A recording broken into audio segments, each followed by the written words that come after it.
السلام عليكم ورحمة الله وبركاته. إن الحمد لله نحمده ونستعينه ونستغفره ونعوذ بالله من شرور أنفسنا ومن سيئات أعمالنا من يهده الله فلا مضل له ومن يضلل فلا هادي له وأشهد أن لا إله إلا الله وحده لا شريك له وأشهد أن محمدا عبده ورسوله أما بعد. அன்புள்ள சகோதரர்களே சகோதரிகளே, கடல் தொடர்பான சட்டங்கள் என்கின்ற தொடரிலே நாம் இப்பொழுது என்னுடைய பொருளியல் பகுதியிலே நாம் என்ன செய்கிறோம், இப்பொழுது இருக்கிறோம். இதில் அதாவது வணக்க வழிபாடுகள் சம்பந்தமான பகுதியில் நம்ம சுத்தம், தொழுகை, நோன்பு, அதுபோல் ஹஜ்ஜு சம்பந்தமான வரைக்கும் நம்ம என்ன செஞ்சுருந்தோம், நம்ம படித்திருந்தோம். அதுக்கு பின்னால் அதோடு தொடர்புடைய ஒரு பாபாக இவர் ஜிஹாத், அதாவது இஸ்லாமிய ஆட்சியிலே நடக்கக்கூடிய யுத்தங்கள் சம்பந்தமாக பதிவு செஞ்சுருந்தார். அதை பற்றி நம்ம தனியாக பேசலை. காரணம் சொல்லப்போனால் அதில் நம்ம ரெண்டு பாகம் அது பேசிக்கிறோன்னு அர்த்தம். ஏன்னா கடல் யுத்தங்கள், முன்னறிவிப்புகள் எல்லாமே என்ன கடல் யுத்தம் சார்ந்த விஷயம். அதில் நாங்கள் முன்னுரையில் எல்லாத்தையும் சட்டங்கள் எல்லாவற்றையும் நம்ம என்ன செஞ்சோம், அதில் நம்ம சொன்னோம். ஆனால் அந்த பாடத்திலும் அதே போல் ஜனாசாவுடைய பாடத்திலும் அதுபோல் ஜக்காத்துடைய பாடத்திலும் பொருளாதாரத்துடைய பாடத்திலும் சம்பந்தப்படக்கூடிய முக்கியமான ஒரு 2 மசாலாக்களை நம்ம என்ன செய்யணும், இங்கே நம்ம பேசிவிட்டு, ஏன்னா அதுவும் இந்த பொருளியலோடையும் சம்பந்தப்படுகிறது. அதை பேசி நம்ம என்ன செய்வோம், இதில் நம்ம தொடருவோம். அதில் அந்த மசாலா என்ன அப்படின்னு சொன்னால், ஒன்று அதாவது கடலிலே பயணிக்க கூடியவர்கள் கப்பலுக்கு உயிராபத்து வரக்கூடிய நேரத்தில், கப்பலில் இருக்கக்கூடியவர்களுக்கு உயிராபத்து வரக்கூடிய நேரத்தில் அந்த கப்பல் மூழ்கி விடலாம், அல்லது அது போன்ற நிலை விடலாம். கப்பலுடைய வெயிட்டை குறைக்க வேண்டிய ஒரு நிலை, இந்த மாதிரியான ஒரு கட்டம் வந்தால் அவரை ஒரு மனித உயிர்களை மாய்க்கலாமா, கடலில் வீசி விடுறது, விளங்கிட்டா, இது கூடுமா, இதுக்காக துண்டு குலுக்கி போட்டு அப்படி செய்யலாமா என்றால், நம்ம இதை படிக்கலைன்னா எல்லாருக்கும் அந்த மசாலா தலையில் அப்படியே இருக்கும். என்ன இருக்குன்னா, யூனுஸ் அலைஹிஸ்ஸலாத்தை என்ன செஞ்சாங்க, துண்டு குலுக்கி போட்டாங்க தானே அப்படின்னு நம்மளோட சிந்தனையில் அந்த மசாலா இருக்கும். இப்போ நாங்கள் இந்த ரமதான்ல குர்ஆன் ஓதிட்டு போகிற ஒவ்வொரு கட்டத்திலையும் குர்ஆனை மொழிபெயர்ப்பு படிக்கிறவங்களுக்கு தெரியும், அதாவது அங்கங்கே நிற்கும், இதை கொஞ்சம் பார்க்கணும், இதை கொஞ்சம் பார்க்கணும், இதை கொஞ்சம் பார்க்கணும்னு நிற்கும். அதுக்கப்புறம் அடுத்த ரமதானில் நம்ம அதை திருப்பி பார்க்குற டைமில் தான், இதை பார்க்கணும்னு அன்றைக்கு நினச்சேன், கட்டாயம் பார்க்கணும்னு திருப்பி மௌத்து வரைக்கும் இப்படியே என்ன செய்வோம், நோட் பண்ணி இருப்போம். நம்ம பார்க்குறதுன்றது அந்த சைத்தானங்களை என்ன செய்வான், பிற்படுத்திக்கிறேன். அப்படி நிற்கக்கூடிய விஷயங்கள் உண்டாக இருக்கலாம். நம்ம படிக்கிற டைமில் அது கிளியர் ஆகிடும். அங்கே நடந்தது யூனுஸ் அலைஹிஸ்ஸலாத்தை பற்றி அல்லாஹ் தஆலா அதாவது குர்ஆனில் எப்படி சொல்கிறாங்கன்னா, சூரா சாஃபாத் 141 144 வரைக்கும், ஃபசாஹம ஃபகான மினல் முத்ஹதீன், அவருக்கு துண்டு குலுக்கி போட்டாங்க, அவர் என்ன மிகைக்கப்பட்டவர்களில் ஒருவாக என்ன செஞ்சார், மாறினார். அப்படின்னா அவர் தான் 3 முறையும் துண்டு குலுக்கி போட்டது. இந்த 3 முறை துண்டு குலுக்கி போட்டது என்ற சம்பவம் குர்ஆனில் வரலை, வரலாற்றில் வரக்கூடிய ஒரு விஷயம். ஆனால் குர்ஆன் அதை சொல்லுது, அதை புரிஞ்சு கொள்கிற அமைப்பில் சொல்லுது. எனவே யூனுஸ் அலைஹிஸ்ஸலாம் என்ன செஞ்சார், வீசப்பட்டார். அவரை அந்த ஹூத், அதாவது அந்த மீன் என்ன செய்தது, விழுங்கியது. ஹூத் என்ற அரபில் வரக்கூடிய வார்த்தைக்கு சின்ன மீனுக்கும் சொல்லுவாங்க, பெரிய மீனுக்கும் சொல்லுவாங்க. அது சரியாக வேலை தான் குறிக்கும் அப்படி என்று சொல்கிறதுக்கான வார்த்தை இல்லை. ஆனால் யூனுஸ் அலைஹிஸ்ஸலாம் விழுங்குற அளவுக்கு அது பெரிய மீனை தான் என்ன செய்யணும், இருக்கணும் அப்படி என்று ஒரு அம்சம். அப்போது இதில் இது நடந்து தானே இருக்குது. அப்போ அல்லாஹு தாலா அதை கண்டிக்கவில்லையே அப்படின்னு நம்ம என்ன செய்யலாது, நம்ம சொல்ல முடியாது. காரணம், இந்த இடத்துல எங்களுக்கு நபிமார்களும் நல்ல மக்களும் தான் முன்மாதிரி. அந்த இடத்துல அந்த மாதிரியான ஒரு சப்ஜெக்ட் என்னது இல்லை. இப்போ இது ஒரு முன்மாதிரியாக எடுத்து என்ன செய்யலாது, நம்ம சட்டமாக என்ன செய்ய முடியாது, சொல்ல முடியாது. அல்லாஹு தாலா அவங்க நல்லவர்கள் உண்டோ, அல்லது அந்த செயலை பாராட்டியோ, அல்லது அவங்க யூனுஸ் அலைஹிஸ்ஸலாத்துடைய தோழர்கள் உண்டோ, அப்படி எதுவுமே என்ன செய்யலை, அதில் இல்லை. எனவே இது ஒரு வாதமாக வைக்க இயலாது. அடுத்தது அதில் அந்த அது அவங்க அந்த கப்பல் பாரமாகுது, கப்பலில் உயிர் காப்பாற்றுறதுக்கு தான் அவங்க செஞ்சாங்கன்னு அதில் வருது. அதை முன்மாதிரியாக எடுக்கிறதுக்கு யூனுஸ் அலைஹிஸ்ஸலாம் கூட நபியொத்தரையே வீசிக்கிறாங்கன்னு சொன்னால், அது எப்படி ஒரு முன்மாதிரி அங்கே என்ன செய்ய அமையும். துண்டு குலுக்கி போட்டால் இருக்கிறதுலே நல்ல மனிதனை கூட நம்ம என்ன செஞ்சிடலாம், வீசிடலாமன்றதான் அதுலேருந்து விளங்குது. அந்த சமுதாயத்துக்கு இப்போ துண்டு குலுக்கி போடுறோம், ஒருத்தர் இருக்கிறாரு, அவருக்கு மட்டும்தான் பிரயோசனம். இன்னொருத்தர் இருக்கிறார் வைத்தியர், அந்த கப்பலில் உள்ள அத்தனை பேருக்கு பிரயோசனமாக இருக்குது. துண்டு குலுக்கி அவரோட பேர் வந்துச்சுன்னு வைங்களேன், இப்போ எப்படி என்ன செய்கிறது. அதனால் அந்த ஒரு வாதம் எத்தனை வகையில் எடுத்துக்கொண்டாலும் அது என்ன செய்யும், பிழையாகிரும். இது ஒரு முன்மாதிரியாக என்ன செய்யறது, எடுக்க முடியாது. இதில் இமாம், அதாவது குர்துபி ரஹிமஹுல்லா அவர்கள் என்ன செய்கிறாங்க, ஒரு விளக்கம் சொல்கிறார்கள். இமாம் குர்துபி அதை எப்படி சொல்கிறார் அப்படின்னு சொன்னால், அவர் துண்டு குலுக்கி போடுற சம்பந்தமான எல்லா மசாலாவையும் என்ன செய்கிறாரு, நான் ஏற்கனவே சொன்ன மாதிரி அஹ்காமுல் குர்ஆனுடைய சட்டங்கள் என்று சொல்லி தஃப்சீர்களில் ஒவ்வொரு வகையான தஃப்சீர்கள் இருக்குது.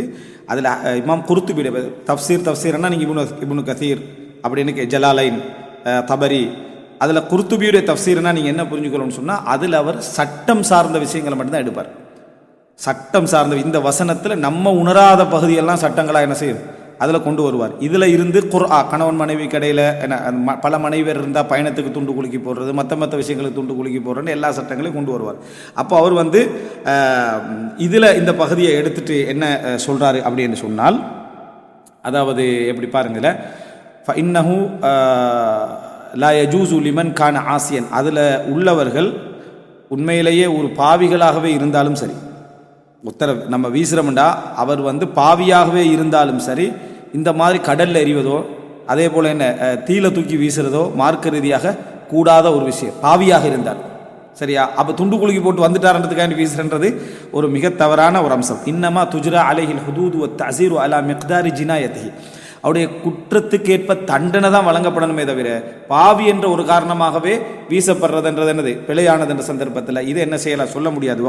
தன்ன பாது நாசி அன்னல் பஹ்ர இதா ஹால அலல் கௌமி உல் துர்ரு இலா தஹ்ஃபீஃபி ஸஃபீனா அன்னல் குர்அத துத்ரபு அலைஹிம் ஃபயுத்ரஹ் பஅதுஹும் தஹ்ஃபீஃபா வஹதா ஃபாசித். அதாவது சிலர் என்ன நினச்சிட்டாங்க அப்படின்னு சொன்னால், இந்த மாதிரியான ஒரு நிலை ஏற்பட்டால், கப்பலுக்கு ஒரு தடம் புரளக்கூடிய மூழ்கக்கூடிய நிலை ஏற்பட்டால் அவர்களுக்கு துண்டு குலுக்கி போடுறது அவங்களுக்கு நிர்பந்தம். ஏன்னா யாரையாவது என்ன செய்யணும், அந்த இடத்துல வெயிட்டை குறைக்கணும்னா இதுதான் செய்யணும் அப்படி என்று சொல்கிறது ஃபாசிதான. அதாவது ஃபாசித் என்று சொல்கிற எதுக்குன்னு சொன்னால் அது செல்லாது, பொருத்தமற்றது என்பதுக்கு ஃபாசித்னு சொல்லுவாங்க. இன்னஹா லா தஹைஃபு பிரமி பஅதிர் ரிஜால், 5 பேரை 4 பேரை தூக்கி வீசுறதால கப்பல்ட பாரம் ஒரு நாள் என்ன செய்ய போகிறது இல்லை, குறைய போவது கிடையாது. இன்னமா தாலிக்க ஃபில் அம்வான், அது வரும் எதுனா சொத்துக்களில் தான் வரும். நல்ல வெயிட்டான சொத்துக்களை என்ன இருந்தால் அதை தூக்கி வீசுறது என்னது அது பிழை இல்லை, இதில் என்ன செய்யாது வரமாட்டாது. வலக்கின்னஹும் யஸீரு, அதாவது வலக்கின்னஹும் யஸ்பிரூன அலா கதா இல்லா, சிலது யசீரூன அலா கதா இல்லான்னு வருது. அதாவது அல்லாஹ்வுடைய கதா அதில் என்ன வருதோ அதுக்கேற்ற மாதிரி அவருடைய பயணம் என்ன செய்யணும் அதில் போகணும். இதில் பொறுத்து கொள்ள வேண்டும், அல்லாஹ்வுடைய கதா இதுதான் பொறுத்துக்கொள்ளணுமே தவிர ஒரு ஆளை தூக்கி வீசுறன்றது என்ன பொருத்தமற்ற ஒரு முடிவு அப்படி என்பதை அவர் என்ன செய்கிறார் மிக தெளிவாக இதில் சொல்லி காட்டுகிறார். இது ஒரு மஸ்அலா. இரண்டாவது மஸ்அலா என்ன அப்படின்னு சொன்னால், இதுவும் அதாவது இந்த 3 பாடத்தோடையும் சம்பந்தப்படக்கூடிய அடுத்த மஸ்அலா என்ன அப்படின்னு சொன்னால், அதாவது எதிரிகள் எங்களுக்கு என்ன, அதாவது தாக்கி விட்டார்கள், அழித்து விட்டார்கள், எங்களை என்ன செய்கிறாங்க, அதாவது கொல்ல போகிறாங்க, தீயை என்ன செஞ்சிட்டாங்க வீசிட்டாங்க, கப்பல் எரியுது, இது போன்ற எந்த கட்டமாக இருந்தாலும் அவங்களுக்கு அந்த மூழ்கக்கூடிய ஒரு கட்டம் வருமாக இருந்தால் இதில் அறிஞர்கள் என்ன செய்கிறாங்க 3 நிலைப்பாட்டுக்கு என்ன செஞ்சிடறாங்க வந்து விடுகிறாங்க. அதோட சுருக்கத்தை நம்ம தெரிஞ்சுக்கிட்டால் போதுமானது. அந்த 3 நிலைப்பாடு என்ன அப்படின்னு சொன்னால், சிலர் என்ன செய்யலாம்ன்றாங்கன்னா பாஞ்சி அவர்கள் என்ன செஞ்சுக்கலாம் உயிரை மாய்த்து கொள்ளலாம், அதில் பிழை இல்லை என்றாங்க. சிலர் சொல்கிறாங்க இல்லை பாய்வது ஹராம் அப்படின்னு சொல்கிறாங்க, அவங்க போராடணும். அதுக்கு அவங்க சொல்லக்கூடிய ரீசன் என்னென்னா, பாய்தல் என்பது அவராக தேடிக்கொள்வது, எனவே அதை தற்கொலைக்கு என்ன செய்யும் போய் அந்த இடத்துல வந்துவிடும். ஆனால் அங்கே தங்குறதுன்றது போராட்டத்தை அவங்க எதிர்கொள்றதுக்கான ஒரு அம்சம். எனவே அது அவர் இதில் நேரடியாக ஃபேஸ் பண்ணுறதை பற்றி பேசலை. அவங்க தீயை வீசிட்டாங்க, வணங்கியா தீயை வீசி விட்டார்கள், அடிச்சிட்டாங்க அப்படி என்று சொன்னால் மஞ்சனி அப்படி என்று சொல்லி என்ன செய்வாங்க, அவர்கள் ஆயுதம் இருக்குது. அந்த ஆரம்ப காலத்திலிருந்து, அதாவது அது நெருப்பை என்ன செய்யும் வீசி, இன்றைக்குள்ளே ஏவுகணை மிசைல்ஸுக்கு ஈக்குவலாக அன்றைக்கு இருந்து அதுதான் அது சுற்றி என்ன செய்யும் மிக வேகமாக என்ன செஞ்சிடும். அதைத்தான் அவங்க டெவலப் பண்ணிக்கிட்டே வந்தாங்க ஒரு கட்டத்து வரைக்கும். அப்போது அந்த மஞ்சனிகளில் அடித்து கப்பலில் தீ விழுந்துச்சுன்னா கப்பல் எரிய ஆரம்பிச்சோம். நேரடியாக ஃபேஸ் பண்ணுறேன்னா யாரும் பாய சொல்ல மாட்டாங்க. ஆனால் இப்போ கப்பல் பாதிக்கப்பட்டால் இப்போ இதில் இருந்தால் அவங்களுடைய உயிர் போயிடும் என்ற கட்டத்தில் தான் இந்த கேள்வி வருது. அப்போது அல்லாஹ் அதை அவங்க என்ன செய்யணும்னு சொன்னால், இந்த இடத்துல அவர்கள் தற்கொலை செஞ்சாங்க, அதை பாய்ந்தாங்கன்னு சொன்னால் தற்கொலையை அவங்க செலக்ட் பண்ணுற மாதிரி, இது போராட்டத்தை செலக்ட் பண்ணுற மாதிரி இருக்கும். சிலர் சொல்கிறாங்க இல்லை அந்த மாதிரி இல்லை, அவங்க என்ன செய்யணும் பாயணும் அப்படின்னு சொல்கிறாங்க. இது 2. இவங்க காரணம் சொல்கிறாங்க, அதுக்குள்ளே இருக்கணும்ன்றதுக்கு என்ன காரணம் சொல்கிறாங்கன்னா, இவங்க அதை தற்கொலை செய்கிற மாதிரி இருக்குமே. அதுக்கு பதில் சொல்லக்கூடிய அறிஞர்கள் என்ன சொல்கிறாங்கன்னா, இல்லை இந்த இடத்துல அவங்க அதை தேர்ந்தெடுக்கலை, பாயணும்ன்றதை என்ன செய்யலை தேர்ந்தெடுக்கலாம் இல்லை, அவர்கள் இந்த போராட்டத்தில் இங்கே இருந்தால் இறந்துடுவோம் என்பதனால அவங்க உயிரை காப்பாற்றிக் கொள்வதற்காக தான் என்ன செய்கிறாங்க பாயிறாங்க. எனவே அதுவும் ஒரு தற்பாதுகாப்பு இதில் தான் வரும். இப்போதான் சில வாதங்களை நீங்கள் பார்க்கலாம்டா, சிலது 50க்கு 50 நிற்கும், சிலது எப்படி இருக்கும்னா 75க்கு 25 நிற்கும், சிலது 90க்கு 10 என்று நிற்கும். அந்த மாதிரியான இதை தான் உசூல் ஃபிக்ஹ் என்று பேசுவாங்க. உசூல் ஃபிக்ஹ் என்று பேசுறதுக்கு காரணம், சில சொல்ல பார்த்தீங்கன்னா நாங்கள் இங்கே கூடிய அத்தனை பேருமே ஓகே இதுதான் அர்த்தம் பண்ண வந்துடும். சில சொல்ல பார்த்தீங்கன்னா 75-25 என்ன செஞ்சிருவாங்க, இதுக்கு ஒரு பேர் வச்சிருப்பாங்க, 50க்கு 50க்கு ஒரு பேர் வச்சிருப்பாங்க, 25க்கு 75க்கு ஒரு பேர் வச்சிருப்பாங்க, எடுக்கவே முடியாத யூகத்துக்கு ஒரு பேர் வச்சிருப்பாங்க. இது ஒன்றோடு ஒன்று மோதினா என்ன மாதிரி எடுக்கிறன்றதுன்றதான் உசூல் ஃபிக்ஹ். வழங்கிட்டா ஒரு அழகான ஒரு அம்சம். அதில் கொஞ்சம் அந்த ஃபல்சஃபாலாம் நுழைஞ்சிடும், தத்துவவியெல்லாம் சேர்ந்து என்ன செஞ்சிடும், நுழைந்து விடும். அப்போது இமாம் ஔசாஇ போன்ற அறிஞர்களுடைய நிலைப்பாடு என்னன்னு சொன்னால், என்னது ஹுமா மௌத்து தான், அது என்ன 2 மரணங்கள் அரதத்தாலகும் அவங்களுக்கு வந்திருக்குது. ஃபஹ்தர் ஐயஹுமா ஷேத் ஐசர் ஹுமா ஷேத், அதில் எது உங்களுக்கு பொருத்தமோ அதை நீங்கள் என்ன செஞ்சுக்கோங்க, செலக்ட் பண்ணிக்கோங்க. 2மே மரணம் தான், 2மே மரணம் தான் அப்படின்ற இந்த நிலைப்பாடு தான் என்ன மிகவும் சரியானது, மிகவும் பொருத்தமானது இது போன்ற நிலைகளில் என்பதை நம்ம என்ன செய்யணும், புரிந்து கொள்ள வேண்டும். எனவே இது முக்கியமான, அதாவது கடலோடு சம்பந்தப்பட்ட 2 முக்கியமான மஸ்அலாக்கள் என்பதை நம்ம இதில் தெரிந்து கொள்ள வேண்டும். ரைட். அடுத்ததாக நம்ம பொருளாதார விஷயத்தில் அடுத்த பகுதி என்ன அப்படின்னு சொன்னால், கடலில் என்னென்ன பொருள்களுக்கு என்ன, அதாவது ஜக்காத்து கடமை என்ற பகுதி இதில் என்னென்ன சம்பந்தப்படும்னா, பொருளியல் என்ற பகுதியில் வியாபாரம் என்ன செய்யும், இதில் சம்பந்தப்படும். ஜக்காத்து என்ன செய்யும், இதில் சம்பந்தப்படும். ஜக்காத்துடைய பகுதியில் நாங்கள் கொஞ்சம் விரிவாக என்ன செய்யும் பார்ப்போம். அதுபோல் கடலுடைய வியாபார நேரத்தில் தமீன், அதாவது இன்சூரன்ஸ், பாதுகாப்பு உத்தரவாதங்கள் என்ன செய்யும், இதில் சம்பந்தப்படும். அதில் தனிப்பட்ட மனிதருக்கு எவ்வளோ பங்கு இருக்குது, அரசாங்கத்துக்கு என்ன எவ்வளோ பங்கு இருக்குது, சர்வதேசத்துக்கு எவ்வளோ பங்கு இருக்குது என்ற பகுதியெல்லாம் இதில் சம்பந்தப்படும். இதுதான் இதில் மிக பிரதானமான என்ன பகுதியில் என்பதை நம்ம பார்க்குறோம். ரைட். இப்போது அதாவது கடலுடைய பொருளாதார சட்டங்கள் என்பதில் முதலாவது நம்ம பார்க்க போகிறோம் ஜக்காத்து சம்பந்தமான பகுதியை. இதில் அதாவது கடலுடைய வருமானம் அப்படி என்று நம்ம எடுத்துக்கொண்டோம்னா, அது வியாபாரத்துறைக்கு என்ன செய்யும், போய் சேரும். அந்த வியாபாரமே பல்துறைகளாக என்ன செய்யலாம், பார்க்கலாம். அது ஒரு பகுதி. இப்போ நம்ம இதில் பார்க்க போகிறது அதனுடைய வியாபாரம், வணிகம் எல்லாம் சார்ந்த விஷயம்தான். ஆனால் ஜக்காத், அப்படி வியாபாரம் செய்யக்கூடியவர்கள், அதிலிருந்து முத்தெடுக்கக்கூடியவர்கள், பவளம் எடுக்கக்கூடியவர்கள், அல்லது பெரிய பெரிய மீன் வியாபாரம் செய்யக்கூடியவர்கள், இன்னும் உள்ள என்னென்ன விஷயங்கள் இருக்குது அவைகள்லாம் செய்யக்கூடியவர்கள் ஜக்காத்து என்னது கொடுக்கிறது என்றதான் பார்க்க போகிறோம். அதனால் இது வணிகத்தோடு தொடர்புடையதாக இருந்தாலும் அதில் கடமையாக இஸ்லாமிய அரசுக்கு செலுத்த வேண்டிய ஏழைகளுடைய வரி, அல்லது வரி என்ற வார்த்தை பிழையானது, ஏழைகளுடைய ஒரு கடமையான ஒரு அம்சம். அதைத்தான் நம்ம என்ன செய்ய போகிறோம், இதில் பார்க்க போகிறோம்.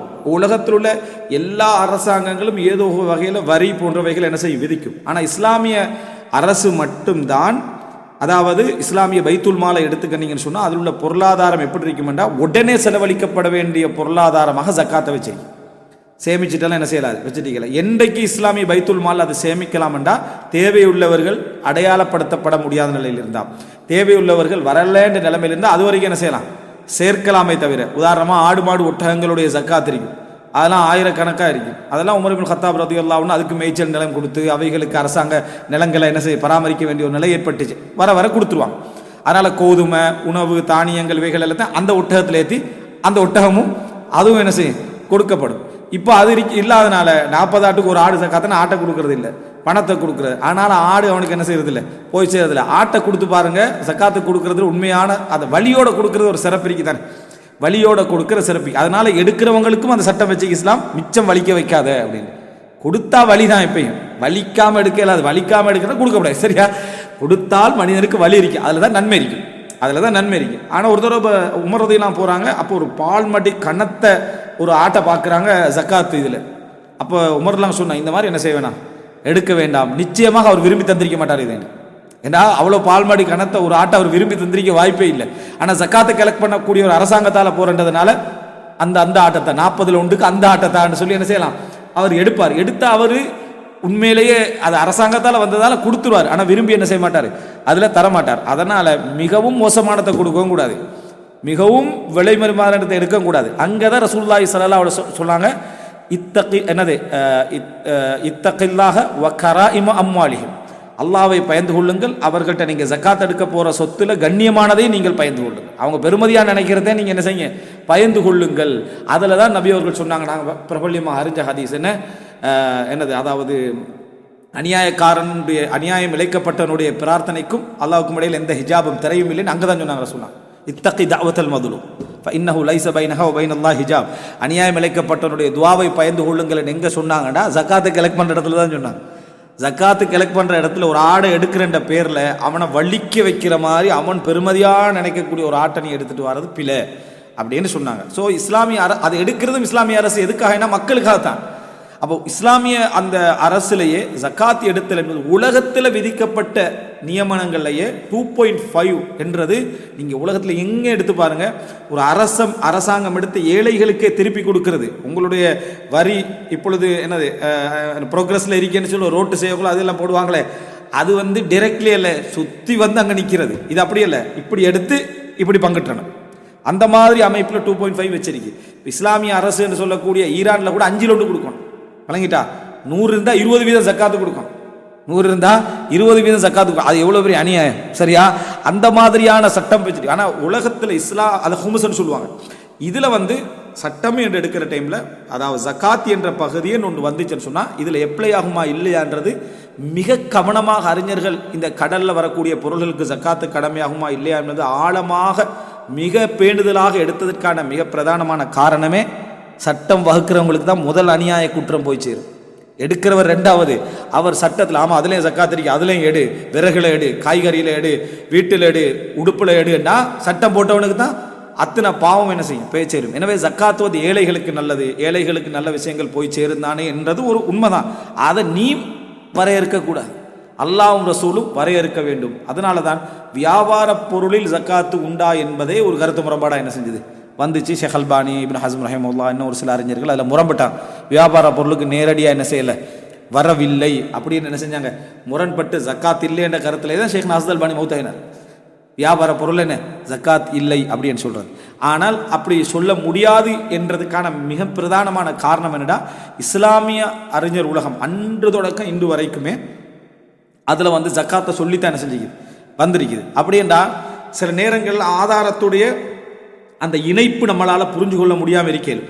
ஆனால் இஸ்லாமிய சமுதாயம் அதை வந்து ஜக்காத் இருக்குது என்று சொல்லிட்டு வர. ஆனால் அவங்க எங்கிருந்து எடுத்தாங்க, குர்ஆன் ஹதீஸ்லேருந்து என்ன செஞ்சாங்க எடுத்தாங்க. அப்போ குர்ஆன் ஹதீஸ்லேருந்து எடுத்தாங்க அப்படி என்று சொன்னால் நமக்கு அந்த இணைப்பு எப்படி இந்த முடிவுக்கு வந்தாங்கன்னு இணைப்பு சில பொழுதுகளில் புரியாமல் இருந்தாலும் பெருவாரியான அறிஞர்கள் என்று சொல்வதை விட ஒட்டுமொத்த இஸ்லாமிய சமுதாயம் அந்த முடிவில் இருக்கிறாங்கண்டா புரிதல் நமக்குத்தான் ஒரு பிரச்சனை ஒன்று இருக்குது. அதனுடைய லிங்க்கு எங்களுக்கு மிஸ் ஆகுதுன்றதுக்காக வேண்டி டிஸ்கனெக்ட் பண்ணி விடக்கூடாது. விளங்கிட்டா அது ஒரு காலத்தில் எங்களுக்கு விளங்க வரலாம். அதனால் அந்த முடிவு சரியானது. ஆனால் ஷேக் நாசர் அல்பானி ஒரு சில அறிஞர்கள் அதில் இல்லைன்னு சொல்லி சொன்னாங்க. இது எதனால் வருதுன்னா ஒன்றில் ஜக்காத் இருக்குதா இல்லையா என்பதை மிக கவனமான முறையில் என்ன செய்யணும், ஆராய்ச்சி பண்ணணும். அதனால தான் கடல் அதாவது கடலில் இருந்து வரக்கூடிய வருமானத்துக்கு ஜக்காத் இருக்குதா இல்லையாட்டு. கடல்லேருந்து வரக்கூடிய வருமானம் வியாபாரமாகிட்டா, வியாபாரமான பணம் எங்கள்ட சேவிங்குக்கு வந்துட்டா, அது 85 கிராமுக்கு ஈக்குவலாக வந்து அது ஒரு வருடம் இருந்துட்டு அதில் ஜக்காத் இருக்கிற இடத்துல சந்தேகம் இல்லை. டிரெக்ட்லி பவளம் எங்களுக்கு என்ன செய்யுது கிடைக்குது, முத்து என்ன செய்யுது கிடைக்குது, அம்பர் என்ன செய்யுது எங்களுக்கு கிடைக்குது. இவைகளில் ஜக்காத்து கடமையா அப்படி என்று சொல்கிறது. கடலில் வந்து தங்கம் வெள்ளி போன்றவைகள் ஜக்காத், அதாவது தங்கம் வெள்ளி போன்றவைகள் கிடைக்காது என்று சொல்கிறதுக்கான மிக பிரதானமான காரணமாக என்ன சொல்லுவாங்கன்னா, கடலில் தங்கம் வெள்ளி இல்லை. ஆனால் அதனுடைய இப்போ தங்கம் வெள்ளி உருவாகக்கூடிய இடங்கள் நம்ம பெரும்பாலும் இந்த மணல்களில் என்ன செய்வாங்க, அதிலிருந்து மணல்லேருந்து எடுப்பாங்க, திட்டுகள்லேருந்து எடுப்பாங்க, அவைகளை அரிப்பாங்க, அதே போல் நிலத்துலேருந்து எடுப்பாங்க. இது போல் கடல் தண்ணியில் உப்புகளில் மேலே படர்ந்து என்ன செய்யுது தங்கத்தை எடுக்க முடிந்த அமைப்புலான் இருக்கு. ஆனால் அதை எடுக்க அப்படி தங்கம் இருக்கேன்னு சொல்ல வேண்டிய அவசியம் இல்லை. என்ன காரணம்டா, அதை கோஸ்ட் இருக்குதே, அதை எடுத்து தங்கத்தை உருவாக்கினா நீங்கள் ஏழையாக தான் அதை விற்கணும். விளங்கிட்டா அதனால் அதுலேருந்து எடுக்க மாட்டாங்க. அதில் அப்போ ஒரு இடம் ஒன்று இருக்குது. எதனால் அதனால் கடலில் தங்கம் இருக்கா இல்லையான்னு சொன்னால் இருக்கேன்னு சொல்கிறது ஓகே. ஒருவர் அதை படிப்பு ரீதியான நல்ல உச்சமான ஒரு விளக்கத்தில் இருக்கிறான்னு சொல்லலாம். ஒருத்தர் இல்லைன்னா அவருக்கு என்ன அது ஒரு பிழை ஒன்று இல்லை. காரணம் அதுலேருந்து எடுக்கிற லெவலில் அது என்ன அது இல்லை. அந்த நிலைமை தான் அது என்ன செய்து இருந்து கொண்டிருக்கிறத நம்ம பார்க்குறோம். ஸோ எனவே கடலிலிருந்து வரக்கூடியவைகளில் இது அடுத்தது இன்னொரு பகுதி என்ன அப்படின்னு சொன்னால், இந்த ரிகாஸ் என்ற பகுதி புதையல் கடலுக்குள்ள நிலத்துக்குள்ள புதைச்சி வச்சிருந்தா அதுவும் கடலிலிருந்து வந்த அடிப்படையில் அதை எடுக்கிறதா, புதையலுக்குரிய தனி சட்டமாக என்ன செய்யறது அதை கொண்டு வரதா, அல்லது கடலில் விடப்படக்கூடியவைகள்லாம் என்னென்ன கடலில் வந்து சும்மா விடுபட்டிருக்கு அது வந்து ஜக்காத்துடைய கடலில் அனுமதி என்ற ஹலால் என்ற சட்டத்துக்குள்ள வருமா? கடலில் ஒரு பொருள் மிளந்துட்டு வருது, ஓனர் செக் பண்ண வேண்டிய அவசியம் இல்லையா? விளங்கிட்டா அதை வந்து புதையலாக எடுக்கலாமா? அதுவும் நம்மளுக்கு கடலுடைய முஸ்தஹரஜ், கடலிலிருந்து வெளியேற்றப்படக்கூடிய சொத்துக்களில் வருமா இல்லையா என்கின்ற ஒரு முக்கியமான ஒரு பகுதி அதில் என்ன செய்து இருக்குது. அதனால் இப்போ குர்ஆன் வசனம் பாருங்கள், சூரா நஹல் 14 நம்ம ஏற்கனவே பார்த்தது தான், இந்த இடத்துக்கு பொருந்தது. அது அல்லாஹ் தஆலா வஹுவல்லதி ஸஹ்ஹரல் பஹர், கடலை உங்களுக்கு வசப்படுத்தி தந்தால் லிதஅகுலு மின்ஹு லஹ்மன் தரியா, நீங்கள் அதில் தூய்மையான இறைச்சியை சாப்பிடுவதற்காக தஸ்தஹ்ரிஜூ மின்ஹு ஹில்யத்தன் தல்பஸூனஹா, அதிலிருந்து நீங்கள் ஆபரணங்களை வெளியே எடுக்கிறீர்கள், இஸ்திஹராஜ் வெளியே எடுக்கிறீர்கள், தல்பசூன அதனை நீங்கள் என்ன செய்கிறீர்கள், அணிகிறீர்கள். அல்லாஹ் தஆலா சொல்கிறப்ப ஹில்லியா ஆபரணம் என்றது நம்ம அணியக்கூடிய எல்லா விதமான அழகு அணிகலன்கள் எல்லாவற்றுக்கும் அதை செய்யும், அது குறிக்கும். அது தங்கமாக இருக்கலாம், வெள்ளியாக இருக்கலாம், முத்தாக இருக்கலாம், பவளமாக இருக்கலாம், அல்லது மாணிக்கமாக இருக்கலாம், மரகதமாக இருக்கலாம், விளையிட்டு என்னென்ன உலகத்தில் என்னென்ன இருக்குதோ அது எல்லாத்தையும் அது குறிக்கும். அது சிந்தட்டிக்காக கூட என்ன செய்யலாம், இருக்கலாம். எல்லாமே ஹில்லியா தான் விளங்கிட்டா, எல்லாமே ஹில்லியா ஆபரணங்கள் என்றதுக்குள்ளே வரும். பெருமதி இருக்குதா அதுக்கு என்ன இல்லையான்றது தான், ஜக்காத் இருக்குதா இல்லையான்றது ஃபிக்ஹ் கூட சம்மந்தப்பட்ட. ஆனால் ஹில்லியாட வார்த்தைக்குள்ள அதெல்லாம் என்ன செய்யும், அது வரும் இடத்தை பார்க்குறோம். ரைட். அப்போது இது இன்னொரு வசனம் பார்க்குறோம் நம்ம சூரா ஃபாத்திரில். அதே மாதிரி அல்லாஹ் ரப்பல் ஆலமீன் சொல்லி என்ன, வமா யஸ்தவில் பஹ்ரானி ஹாதா அஸ்புன் ஃபுராத் சாயிகுன் ஷராபுஹு வஹாதா மில்ஹுன் உஜாஜ்.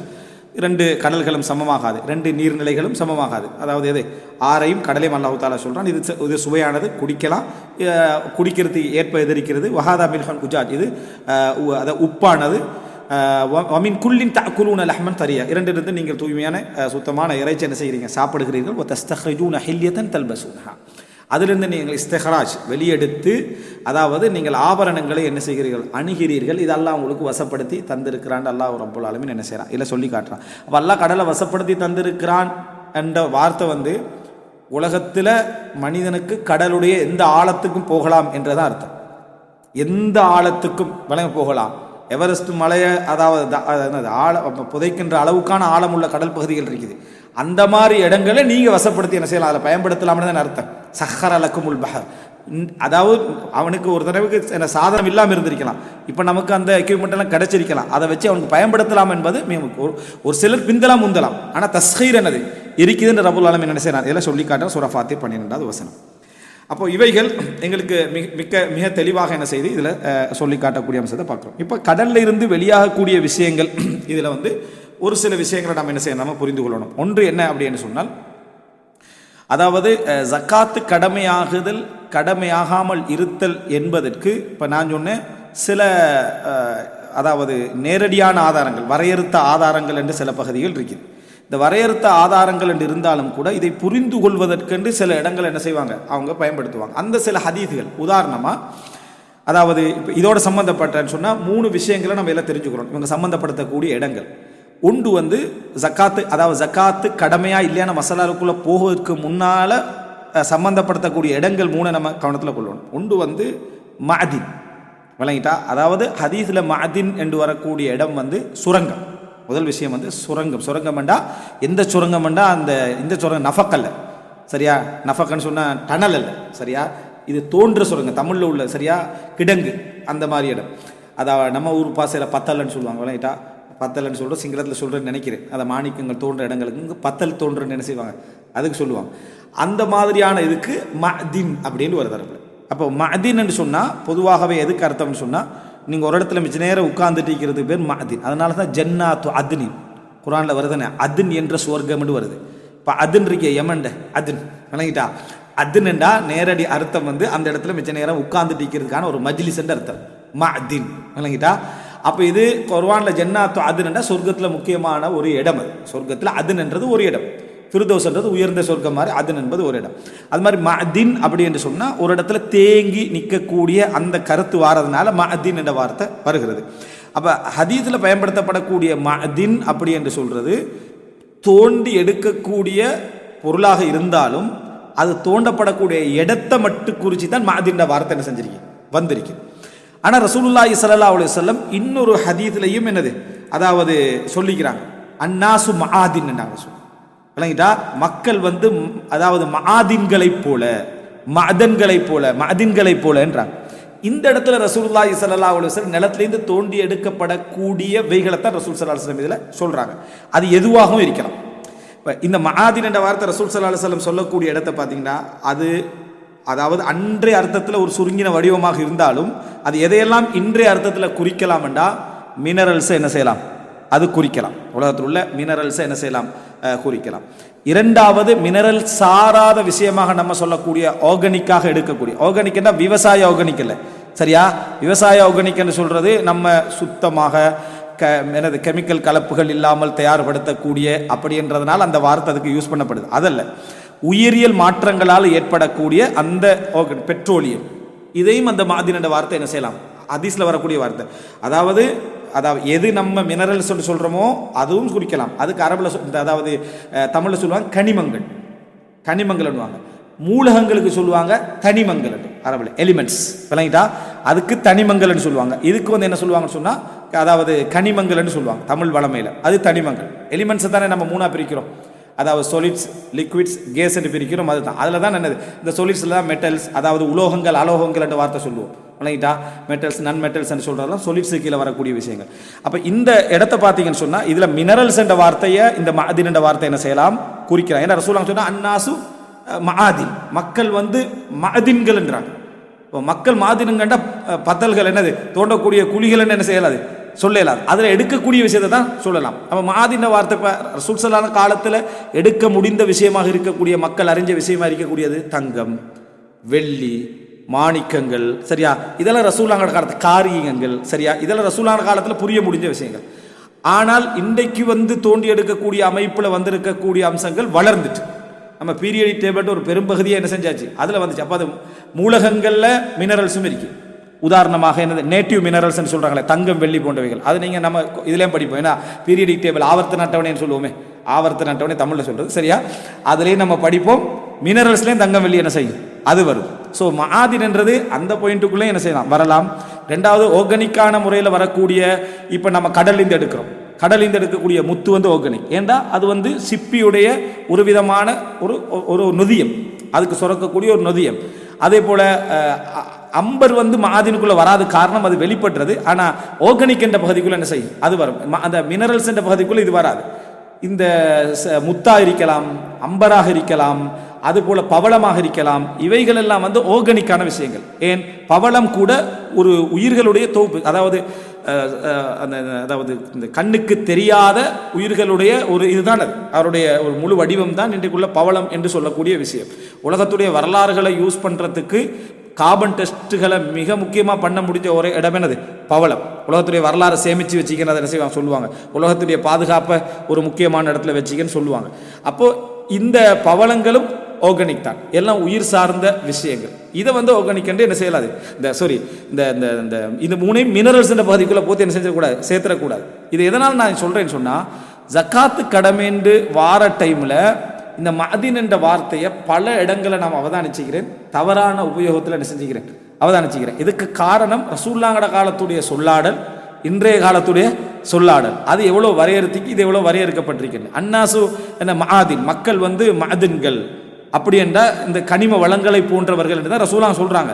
ரசூலுல்லாஹ் சொல்கிற டைமில் இதில் ஒரு ஆள் வந்து சொல்கிறார் மஅதின் வந்து பெட்ரோலும் மஅதின் தான், அதே போல் இன்னும் உள்ளவைகள்லாம் மஅதின் என்று சொல்லிட்டாருன்னு வைங்களேன். அப்போ ரசூலுல்லாஹ் மஅதின் என்று சொன்னது இது எல்லாத்தையும் குறிக்கும் என்ற வட்டத்துக்குள்ளே என்ன செஞ்சுட்டு வந்துடும்.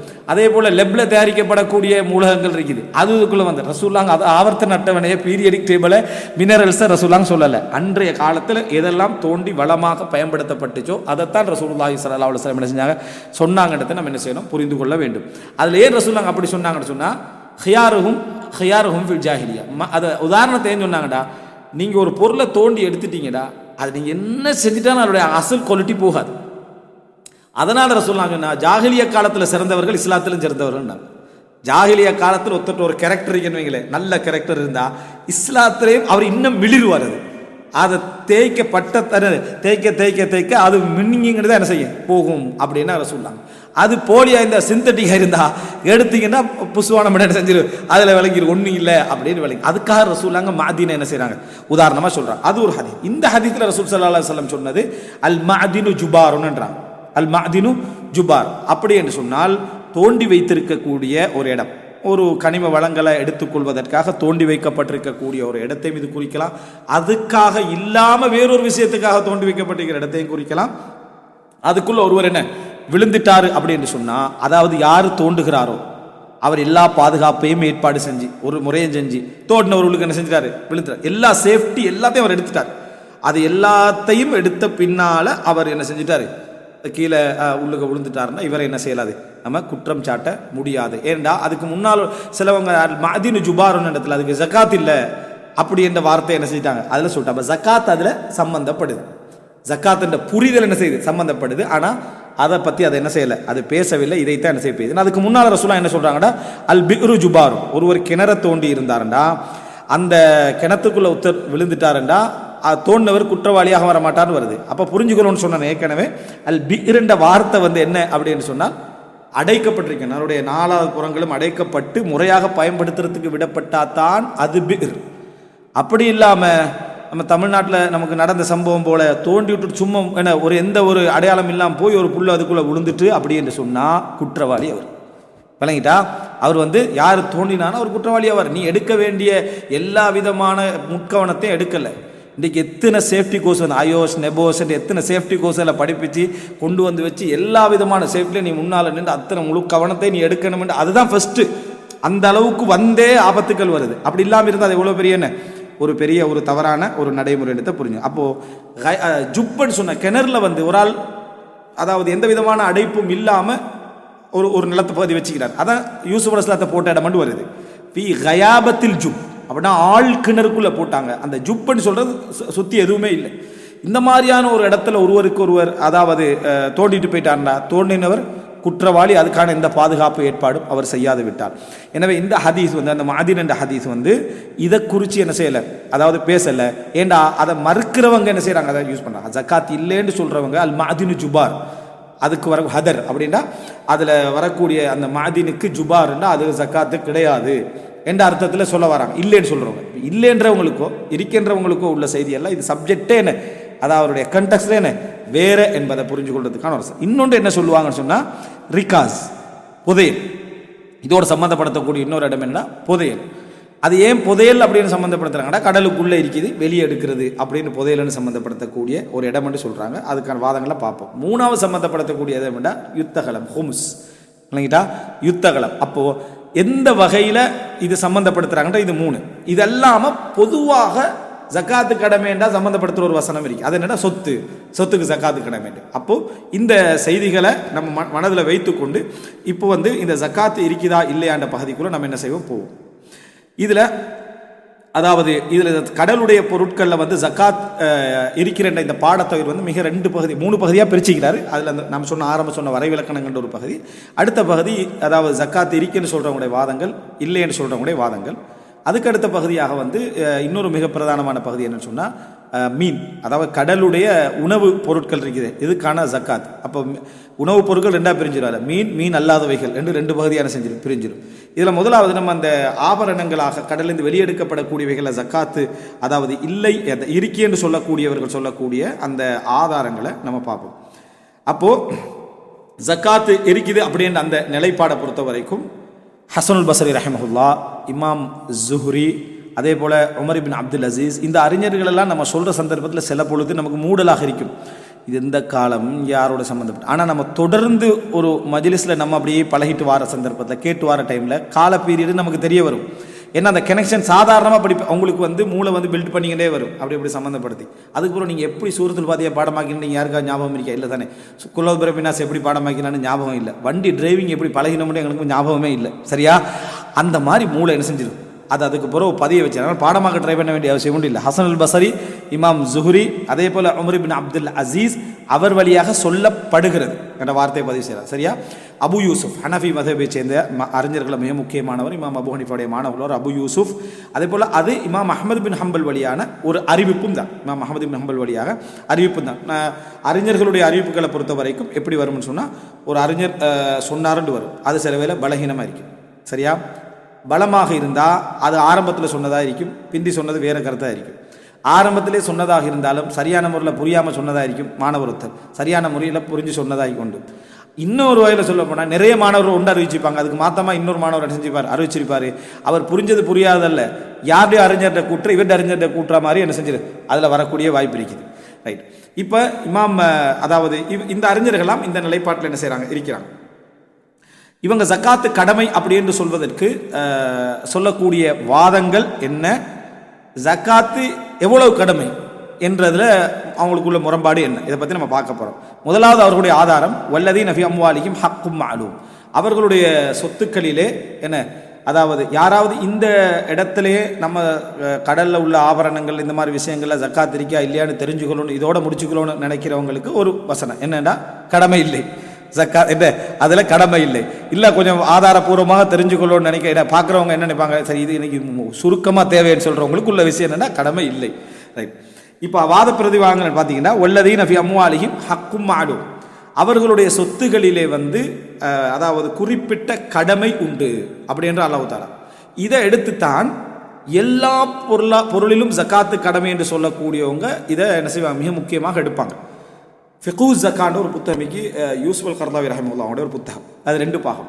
இன்றைக்கு அதாவது அரபுலகில் இருக்கக்கூடிய ஒரு விரிந்த நவீன காலத்து ஆய்வு நூல்கள் மொத்தம் 2. ஒன்று யூசுப் அல் கர்லாவி அவர்களுடைய ஃபிகு ஜக்கான்னு சொல்கிறேன், ஜக்காத்துடைய கடமை, இது தமிழில் மொழிபெயர்த்துட்டாங்க. சரியா, 2 பாகமாக மொழிபெயர்த்துட்டாங்க. இன்னொரு நூல் எப்படி என்னன்னு சொன்னால், அதாவது முஷைகை விளங்கிட்டா, ஹாலித் அல் முஷைகை அவர்களுடைய நூல் அதாவது கிட்டத்தட்ட 3 பாகம், ஜாமியோ அஹ்காமி ஜக்கா, ஜக்காத்துடைய சட்டங்களுடைய தொகுப்பு, இது 3 பாகம். இது ஏன் நான் சொல்கிறேன்னா, ரெஃபரன்ஸுக்கு ஒரு நல்ல அழகான தொகுப்பு இந்த 2 நூல்கள். இதில் யூசுப் கர்லாவி ரஹிமஹுல்லாஹ்வுடைய நூலில் அணுகுமுறையெல்லாம் பார்க்கலாம்னா இந்த வசனம் அடிக்கடி வரும், வல்லதீன ஃபி அம்வாலிஹிம் ஹக்கும் மாலூம். அவர் அதாவது நுசூசுகளில் வரையறுத்து நிற்காம, அதாவது ஹதீஸுடைய செய்திகளில் வரையறுத்து நிற்காம பவுண்ட்ரியை அதில் நிறைய என்ன செஞ்சுக்கிறாரு, பெருசாக்கிட்டே போய்கிறாரு. மீனுக்கு ஜக்காத்து கடமை என்றெல்லாம் என்ன செஞ்சுக்கிறாரு, அதில் அவர் சொல்லிக்கிறாரு.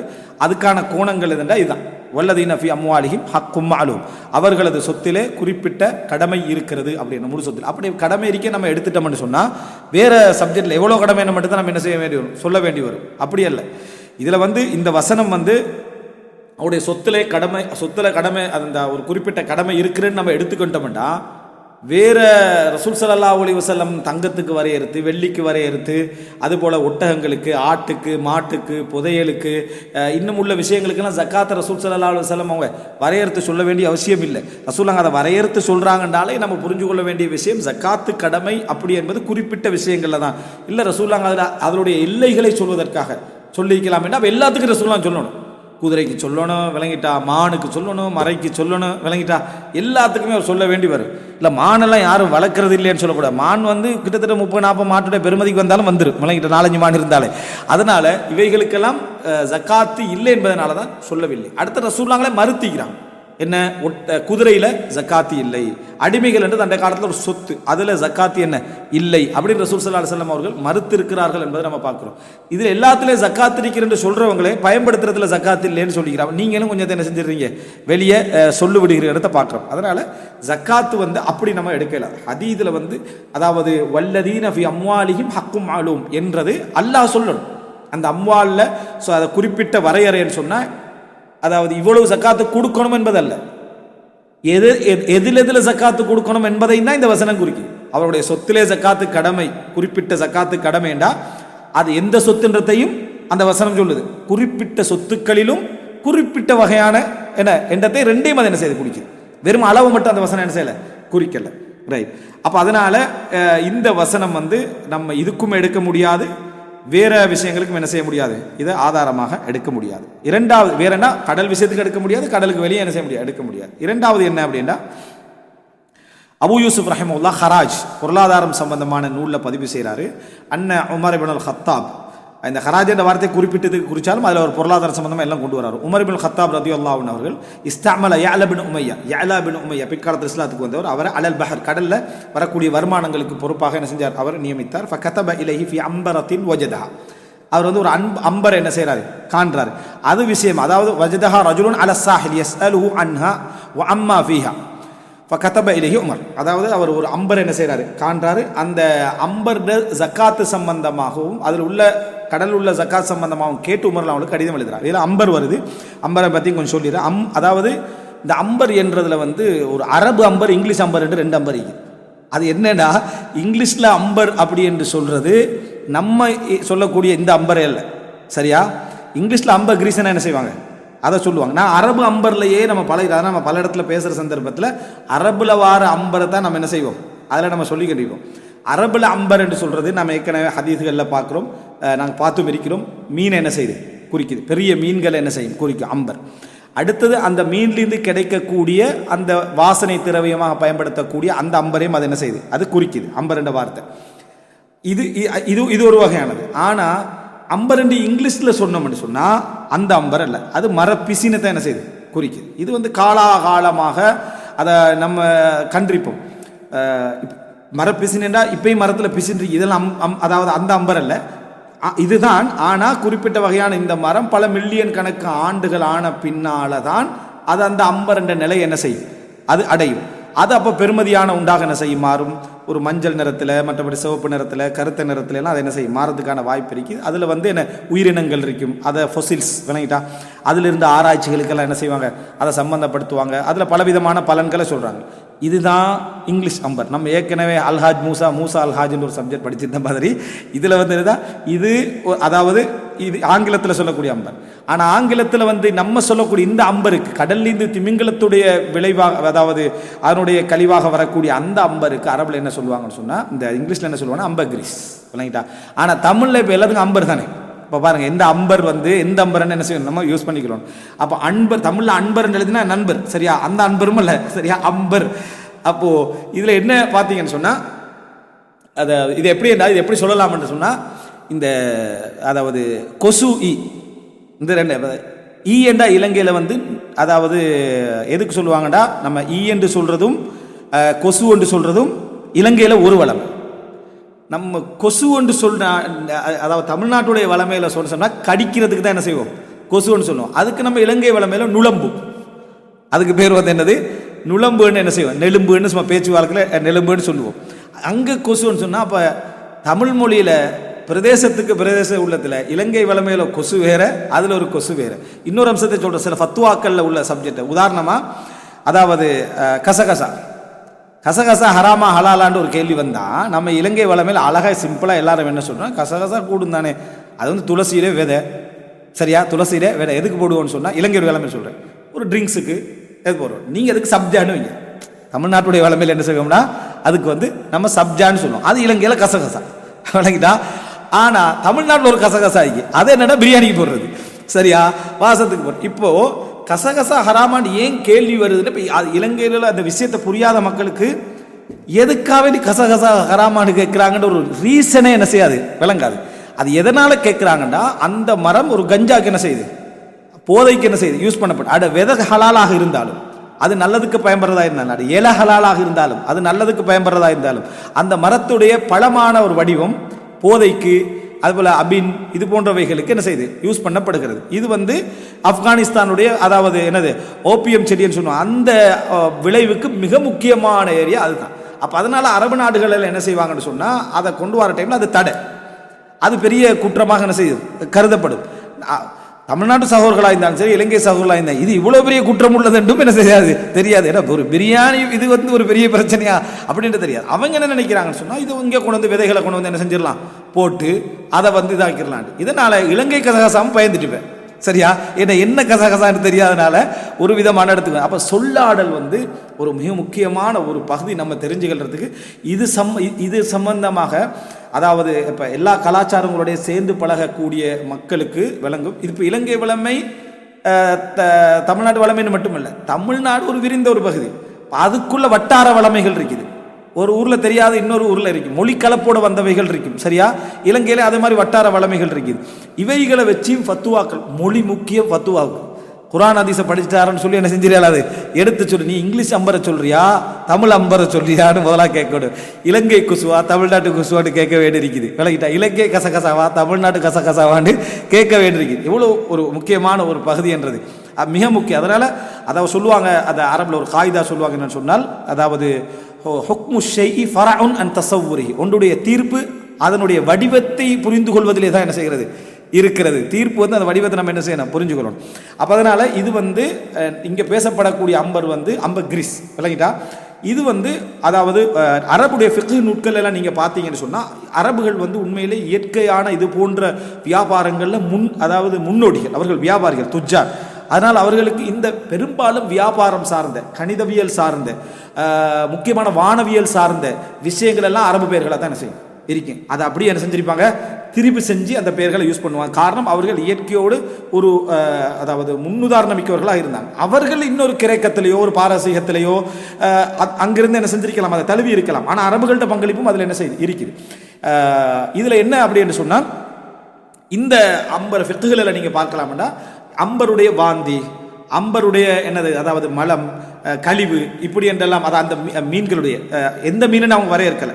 அந்த குறிப்பிட்ட அன்பரன் பெயர் வச்சிருந்தாங்களே அம்பரண்டு அந்த மீனாக கூட இருக்கலாம். வழங்கிட்டா அன்பர்னா ஐன் நூன் பா ரா அன்பர். சரியா, நாங்கள் அன்பர் அன்பர்னா வரணும் அன்பர். சரியா, அரபுல இந்த குறிப்பிட்ட அந்த மீனுக்கும் அவங்க பேரை வச்சுக்கலாம். பொதுவான மீனுக்கு அவங்க மீனை வரையறுத்து சொல்லினா அவங்களுக்கு என்னன்னு தெரியாது, எந்த மீனுன்னு கண்டுபிடிக்கிறது பெரிய இது வேணும்.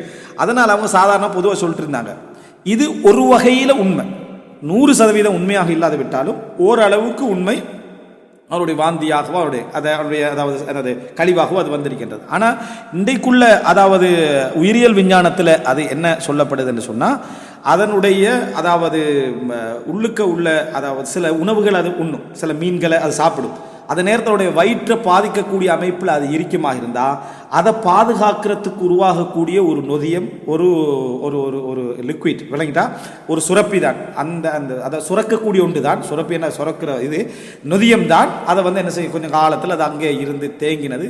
அவனுடைய இறப்பின் பின்னால் அது அது அது அது இறக்கிற நேரத்தில் அது அப்படியே வெயிலில் பட்டு கலந்து கடலில் மிதந்து அது அப்படியே ஒரு வாசனை, அது வெயிலில் படத்தான் அது என்ன செய்யுது, வாசனை கலந்ததாகவும் கலர் மாறியதாகவும் வந்து அது என்ன செய்யுது சேருது. இதில் கருப்பு சிவப்புன்னு பஞ்சல்னு பல விதமான இதில் வந்து என்ன செய்யுது கரைக்கு வந்து தட்டுது. இதுதான் அவங்க சொல்லக்கூடிய இது. வாந்தி என்றது ஒரு கட்டத்தில் இருந்திருக்கலும், அதே போல் என்னது கழிவாகவும் ஒரு கட்டத்தில் இருக்கலும். ஆனால் பெருவாரியானது வந்து அதனுடைய இறப்புக்கு பின்னால் நடக்கக்கூடிய அம்சம்தான். இது அரிது, இது வந்து அரிது. அண்மையிலே வந்து என்னது யமனில் வந்து ஒரு மிகப்பெரிய இது ஒன்று என்ன செஞ்சது கண்டுபிடிச்சு. ஓமான் வந்து அம்பருக்கு நீங்கள் பார்க்கலாம் வந்து இஸ்லாமிய வரலாற்றில் பிரபல்யமான இடமாக அம்பருக்கு இருந்த ஒரு இடமாக இதை என்ன செய்யலாம் பார்க்கலாம். இதனுடைய ப்ரைஸை பொறுத்த வரைக்கும் இது ஒரு ஒரு ஒரு இன்டர்நேஷ்னல் மார்க்கெட்டில் டிஃபைன் பண்ணுற அளவுக்கான இது இல்லை. இதெல்லாம் கிட்டத்தட்ட மணி லாண்டரிங் மாதிரியான அம்சங்கள் விளங்கிட்டா.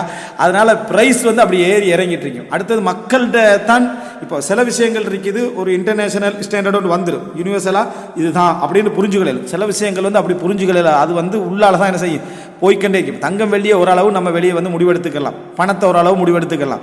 இவைகளெல்லாம் வந்து அவன் வைக்கிறது தான் தீர்ப்புன்னு அமைப்பில் இருக்கும். இப்போ பார்க்குற இதில் வந்து $10,000 to $80,000 வரைக்கும் டிஃபரெண்ட் இருக்கு. காரணம் குவாலிட்டி வைஸ் விளங்கிட்டா. அப்படியே குவாலிட்டி இப்போ பவளம் எடுத்துக்கண்டா, பவளத்தில் இப்போது கடலோரத்தில் இருக்கக்கூடிய இடங்களை நீங்கள் பார்க்கலன்னா பவளம் ஒரு $100 இருக்குது. சரியா, ஒரு ஒரு ஒரு கிராம் $100, $20 என்ன செய்யுது பவளம் கிடைக்குது, $100 கிடைக்குது ஒரு கிராம் 4 கேரட். சரியா, ஆனால் பெரிய அமௌண்ட்டு போய் 1000 10,000 இடத்துக்கு போகுது. அப்போ இது எதோட சம்மந்தப்படுது, இதோட. இதை வந்து கூடுதலாக அறிஞ்சு வச்சவங்க யார் தெரியுமா, சாஸ்திரகாரர்கள். சரியா, செவ்வாய் கிரகம், கணவனுக்கு பேர் வச்சேன் செவ்வாய் கிரகம் தான் பேர் வச்சுருக்கேன். சரியா, செவ்வாய் என்றா கணவன். சரியா, அவர் இந்த செவ்வாய் கிரகத்தில் கல் இது இல்லாமக்கணும்னா இந்த கல்லை போடணும் அப்படின்னு. அதுக்கு வந்து என்ன ஒரிஜினலான கல்லை நீங்கள் என்ன செய்யணும் எடுத்துக்கொள்ளணும். இது குறிகாரர்கள் சாஸ்திரம் பார்க்கக்கூடியவங்க தாலி இதோட சம்மந்தப்பட்டதுலாம் நிறைய என்ன செய்வாங்க இது யூஸ் பண்ணுவாங்க. அப்போது இந்த சரியா, அப்போது இதில் நீங்கள் என்ன பார்க்கலாம் அப்படின்னு சொன்னால் இந்த வித்தியாசம், விலையுடைய வித்தியாசம் வந்து நிறையவே நீங்கள் என்ன செய்யலாம் பார்க்கலாம். அப்போது மக்கள்கிட்ட வந்து இப்போ ஜெமாலஜி, அதாவது இந்த கற்கள் சம்பந்தமான இதில் நீங்கள் என்ன எடுத்து பார்க்கலாம்னா அதை நம்ம போய்த்து அங்கே கன்ஃபார்ம் பண்ணி அதை எடுத்து கொண்டு வந்து வாங்குற அளவுக்கு மக்கள் எல்லாம் அதில் இல்லை. அப்போ சாதாரணமாக மக்களுடைய இடத்துல பவளம் என்று வரக்கூடியவைகள் பெரும்பாலும் சிந்தட்டிக் தான் விளங்கிட்டா. முத்து, இப்போ நாங்கள் முத்து மாலைன்னு என்ன சொல்கிறோம், எதெல்லாம் கடலில் இது எடுத்த சிப்பில் இது எடுத்த முத்து தானே முத்து மாலைன்னு எவ்வளோ நாள் சொல்லிட்டு இல்லை. முத்து மாலை என்றாலே அது வந்து என்னது புத்து மாலை தான். சரியா, அதாவது என்ன சிந்தட்டிக் தான் முத்து மாலைன்னு எல்லாருக்கும். உண்மையான முத்து மாலையுடைய பெருமதி நம்ம போடுற லெவலில் இருக்காது, அது ஒரு இடத்துக்கு போயிடும். அதனால இந்த அதாவது அம்பரண்டு இப்பொழுதுக்கு வாசனை திரவியங்களில் மற்றதுலாம் யூஸ் பண்ணுறதெல்லாம் எதென்று பெரும்பாலும் சொல்கிறாங்கன்னா சிந்தட்டிக். அதாவது அதை வந்து ஃபேக்டரியில் தயாரித்த தொழிற்சாலைகளில் தயாரித்து அதுக்கு ஒரு போட்டியாக விளங்கிட்டா, அது இன்ஸ்பயர்ட் பெர்ஃப்யூம் மாதிரி விளங்கிட்டா, அதை போட்டியாக கொண்டு வரக்கூடிய விஷயங்கள் தான் இன்றைக்கு நிறைய யூஸ் பண்ணப்படக்கூடிய ஒரு நிலையில் என்னது இருக்கிறத நம்ம பார்க்குறோம். இதனால் இந்த இடத்துல ஒரு தகவலை சொல்லிக்கிறேன், ஃபிக்ஹில் அடிக்கடி பேசப்படுறதால இந்த அம்பராண்டா என்ன அப்படின்றதுக்காக. இப்போ இந்த இடத்துல என்ன பார்க்கலாம்னு சொன்னால் அது சம்பந்தமான ஜக்காத்தை கேட்டு அனுப்பினோம். உமர் ரலியல்லாஹு அன்ஹு அதுக்கு இது சொல்கிறாங்க. நாங்கள் சொன்ன ஏற்கனவே ஜக்காத்து இருக்குன்னு சொல்லுவாங்க 3 கோணத்தில் தான் இதுக்கு ஜக்காத்து. அன்னஹு சீபுன் மின் சியபில்லா, அதாவது அன்னஹு சீபுன் மின் சியபில்லான்னு சொல்லி, அதாவது ஒரு அல்லாஹ் தஆலா அந்த கடலில் வைத்திருக்கக்கூடிய ஒரு புதையல்களில் உண்டு. இது புதையல்களில் ஒன்று. ஃபீஹா வஃபீமா அஹ்ரஜல்லாஹு ஜல்ல தனாஉஹு மினல் பஹ்ரி அல் ஹும்சு, அதாவது இதிலும் கடல்லேருந்து எது வந்தாலுமே 5ல் 1 என்ன செய்யணும் கொடுக்கணும். ஏன் புதையலுக்கு என்ன 5ல் 1 என்று உமர் ரலியல்லாஹு அன்ஹு அவர்கள் சொன்னார்கள். வகால கால வகால் Abdullah bin Abbas, Abdullah bin Abbas என்ன சொன்னாங்கன்னா வதாலிக ரஅயி, அதுதான் என்ற நிலைப்பாடு என்று யார் சொல்றாங்க? அப்துல்லா பின் அப்பாஸ் நாங்கள் சொன்னதாக இந்த செய்தி வருகிறது. சரியா? இது வந்து ஹராஜ், அபூ யூசுஃப்ட ஹராஜ் என்ற நூலில் என்ன செய்து இது வருது, 70வது பக்கத்தில் வருகிறது. மூணாவது செய்தி என்னென்னா, இந்த 2க்கும் 3க்கும் சேர்த்து பதில் அடுத்ததாக சொல்லுவார். அபு உபைத், இவர் வந்து பொருளாதார மொழியியல் விஷயத்தில் நல்ல ஒரு அறிஞராக இருந்தவர். ஹதீஸுடைய மொழி அர்த்தங்கள், அதாவது அரும்பதங்களுக்கான அர்த்தங்களை தொகுத்த அறிஞர்கள் ஒருவர். கிதாபுல் அம்வால், சொத்துக்கள் என்று புத்தகங்கள் இருக்கு. ஆரம்பகால பொருளியல், ஆரம்பகால அரசியல்களுக்கு நல்ல புத்தகங்கள் இருக்கு. அதில் ஒரு புத்தகம் இது பொருளியல். இதில் இப்னு அப்பாஸ் நாங்கள் சொன்னதாக வருது. யஅலா பின் உமையா சொல்றாரு, கதப இலைய உமர் எனக்கு எழுதினார், அன் ஹுத் மின் ஹுலியில் பஹ்ரி வல் அம்பரி அல் உஷ்ர். இப்போ இன்னொரு கோணத்தில் வருது என்னென்னா, அதாவது கடல் ஆபரணம், அடுத்தது கடலுடைய அம்பரில் இருந்து நீங்கள் 10ல் 1 என்ன செய்ய எடுங்க. இப்போ 10ல் 1 இப்போ எதில் வருது? விவசாய இதுக்குள்ள வருது. இப்போ நம்ம சொன்ன 3ஓட 4வது பகுதி அல் உஷ்ரண்டா. சரியா? 3ஓட 4 மொத்தம் 5 பகுதி. ஒன்று பொதுவான சொத்து என்றது, 2வது ரிகாஸ், சரியா, புதையல் என்று சொல்லக்கூடிய பகுதி. அடுத்ததாக வந்து யுத்தத்துடைய 5ல் 1 ஹுமுஸ், சரியா, புதையலும் 5ல் 1 தான், அது உண்டு கனிமது. 4வது வந்து என்னென்னா, அதாவது விவசாயம் 10ல் 1 அப்படின்னு, 10ல் 1 எடுங்க அப்படின்னு சொல்லி. அப்போது இந்த செய்தி இதெல்லாம் அவங்க என்ன சொல்ல வரான்னு, இது ஒரு சஹாபியுடைய வார்த்தை. யஅலா இப்னு உமையாட சப்ஜெக்ட் வருது, உமர் ரலியல்லாஹு அன்ஹு சப்ஜெக்ட் வருது, இப்னு அப்பாஸ் சப்ஜெக்ட் வருது. அப்போ இது சஹாபியுடைய வார்த்தை. ஆய்வு ரீதியான முடிவுகள் எங்களோட கியாஸ் அறிவு சொன்னாலுமே விட வேண்டிய விஷயம், காரணம் ஒரு சஹாபியோட கூற்று வந்திருக்குது என்றான். இதுக்கு இமாம் இப்னு ஹஸ்ம் ரஹிமஹுல்லாஹ் பதில் சொல்றாருண்டா, இதில் ஹசன் இப்னு உமாரா என்றவர் வாராரு. உமர் ரலியல்லாஹு அன்ஹு அந்த அறிவிப்பில் அவர் ஹதீஸ் கலையில் நிராகரிக்கப்பட்டவர், பலகீனம் அப்படி எழுதலை, இவரை எடுக்கவே கூடாது என்று நிராகரிக்கப்பட்டவர். இமாம் ஐனியும் இந்த பதில் என்ன செய்கிறார் சொன்னார் அப்படின்னு வருது. அடுத்தது இது உமர் இப்னு கத்தாப் ரலியல்லாஹு வழியாக வந்த செய்தி அல்ல, உமர் இப்னு அப்துல் அசீஸ் ரஹிமஹுல்லாஹ் அப்படின்னா தாபிஐ அவர் வழியாக வந்த செய்தியை உமர் ரலியல்லாஹு செய்தியாக இது என்ன செஞ்சிருக்கு இதில் அப்படின்னா அறிவிப்பாளர் தவறுன்னு நாங்கள் என்ன செஞ்சிருக்கு நடந்திருக்கிறது என்ன செய்கிறோம் இதில் நம்ம பார்க்கிறோம். 2வது அசர் இப்னு அப்பாஸ் சொன்னதாக வரக்கூடிய செய்திக்கு அபு உபைத் ரஹிமஹுல்லா அவர்கள் அம்வால் அவருடைய சொத்துக்கள் என்ற புத்தகத்தில் பதில் சொல்றாரு. ஃபஹாதா இஸ்னாதுன் தைஃபுன் கைரு மஅரூஃப், இது வந்து அறியப்படாத ஒரு இஸ்னாத், தகவல் இல்லாத ஒரு அறிவிப்பால் வரிசை, பலகீனமானது. வ மஅதஃபிஹி ஃபஇன்னஹு ஜஅல ஃபிஹில் உஸ்ர், இது வந்து பலகீனம் இருக்க இதில் வந்து அவர் 10ல் 1 என்ன செய்கிறார் சொல்கிறார். இந்த கருத்தில் ஏன் வாசிக்கிறேன்னா, பிற்காலத்தில் வந்து அறிஞருடைய கருத்துக்கள் ஓரளவுக்கு நம்ம சாதாரணமாக போயிடலாம். ஆரம்பகால அறிஞர்கள் 2ஆம் நூற்றாண்டு 3ஆம் நூற்றாண்டு அறிஞர்கள் இந்த மாதிரி வாதங்கள் வைக்கக்குள்ள அதை அப்படி எடுத்துக்கலாம், அது பெரிய ஒரு இல்ம். அப்போது மஅதஃபிஹி ஃபஇன்னஹு ஜஅல ஃபிஹில் உஸ்ர், இதில் என்ன இந்த பலகீனத்துக்கோடு சேர்த்து 10ல் 1 என்ன செஞ்சுக்கிறார் சொல்லிக்கிறார். வலா நஅரிஃபு லில் உஸ்ரி ஹாஹுனா வஜ்ஹ், எந்த முகாந்தரமுமே என்ன இதில் இல்லை. لأنه لم يجعله كالركاز فيؤخذ منه الخمس, இது அதாவது ரிகாஸ் வச்சிருந்தா புதையல் வச்சிருந்தா 5ல் 1 எடுக்கலாம். வலம் يجعله كالمعدن, அதை வந்து அதை நிலத்திலிருந்து எடுக்கக்கூடிய கனிம வளங்கள் என்ற அந்த மாதிரி ஒன்று வச்சிருந்தோம்னா ஃபயூஹது மின்ஹு ஸக்கா, ஸகாத்தல் மாதின், மாதின்ல ஸகாத் இருக்குமா இருந்தால் அந்த ஸகாத்தை இதில் என்ன செய்யலாம் எடுக்கலாம். அதில் என்ன 2.5 வீதம், 100க்கு 2.5 வீதம். இன்னமா அதாவது தங்கம் வெள்ளி மாதின்ல வரும், தங்கம் வெள்ளி மாதின், நீங்கள் மாதின் நினச்சிக்கனாலே கனிம வளங்கள்னா தங்க வெள்ளி நினச்சிக்கினா சரி, சரியா. அப்போ இன்னமா ஜஅல ஃபிஹில் உஸ்ர், இதில் என்ன சொல்லிக்கிறாருன்னா உஸ்ர சொல்லிக்கிறார். வலா மௌதிஅ லில் உஸ்ரி ஃபி ஹாதா, இதில் வந்து உஸ்ருக்கு எந்த இதுவும் இல்லை 10ல் 1க்கு.